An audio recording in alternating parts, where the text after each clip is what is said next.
আসসালামু আলাইকুম প্রিয় দর্শক, আশা করি আপনারা সবাই ভালো আছেন আল্লাহর রহমতে।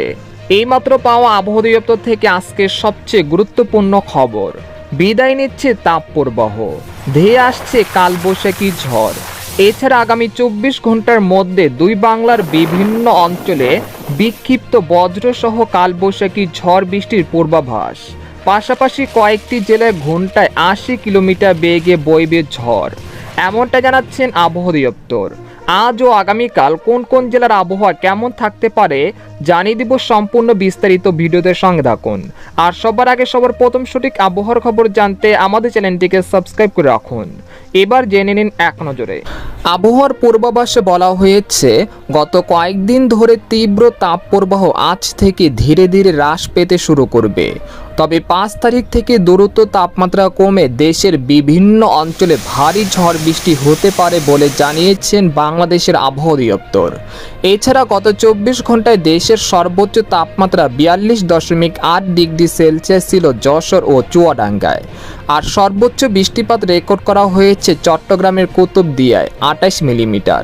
এদিকে আবহাওয়ার আরেক সতর্কবার্তায় বলা হয়েছে, এখন থেকে পরবর্তী 48 ঘন্টায় যেসব জেলাগুলোতে কালবৈশাখী ঝড়ের সম্ভাবনা: ঢাকা, মাদারীপুর, মুন্সিগঞ্জ, নরসিংদী, কিশোরগঞ্জ, বরিশাল, বরগুনা, পটুয়াখালী, নোয়াখালী, ফেনী, লক্ষ্মীপুর, চাঁদপুর, খাগড়াছড়ি, রাঙ্গামাটি, চট্টগ্রাম, বান্দরবান, কক্সবাজার, মৌলভীবাজার, সিলেট, সুনামগঞ্জ, হবিগঞ্জ, কুমিল্লা, ভোলা ও এর পার্শ্ববর্তী এলাকায় আকস্মিকভাবে দমকা বা ঝড়ো হাওয়া সহ বৃষ্টি ও বজ্র বৃষ্টির সম্ভাবনা আছে ও কিছু কিছু এলাকায় শিলাবৃষ্টিরও সম্ভাবনা রয়েছে।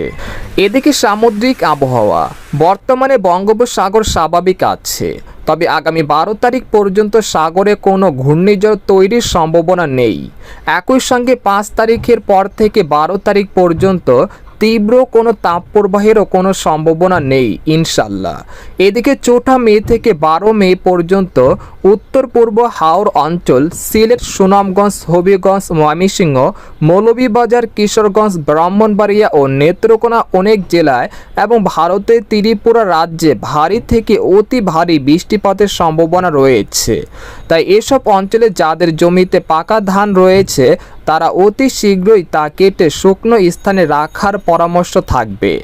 এদিকে বাংলাদেশ আবহাওয়াবিদ মোহাম্মদ হাফিজুর রহমান জানান, আজ সকাল 9টা থেকে পরবর্তী 24 ঘন্টায় চট্টগ্রাম ও সিলেট বিভাগের একটি জায়গায় এবং ঢাকা, ময়মনসিংহ ও বরিশাল বিভাগের কিছু কিছু জায়গায় অস্থায়ীভাবে দমকা বা ঝড়ো হাওয়া সহ বৃষ্টি বা বজ্র সহ বৃষ্টি হতে পারে। সেই সাথে কোথাও কোথাও বিক্ষিপ্তভাবে শিলাবৃষ্টিও হতে পারে। এছাড়া দেশের অন্যত্র অস্থায়ীভাবে আংশিক মেঘলা আকাশ সহ আবহাওয়া প্রধানত শুষ্ক থাকতে পারে।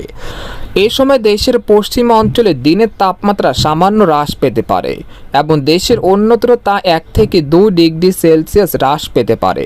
সারা দেশে রাতের তাপমাত্রা প্রায় অপরিবর্তিত থাকতে পারে। এছাড়া দেশের পূর্ব অঞ্চলে চলমান তাপপ্রবাহ প্রশমিত হতে পারে এবং আগামী 5 দিনে দেশের সারা দেশ থেকে তাপপ্রবাহ দূর হতে পারে। একই সঙ্গে দেশের বিভিন্ন অঞ্চলে কালবৈশাখী ঝড় ও শিলাবৃষ্টিও হতে পারে। তো এই ছিল খবর। এরকম লেটেস্টিং আবহাওয়ার খবর জানতে আমাদের সাথে থাকুন।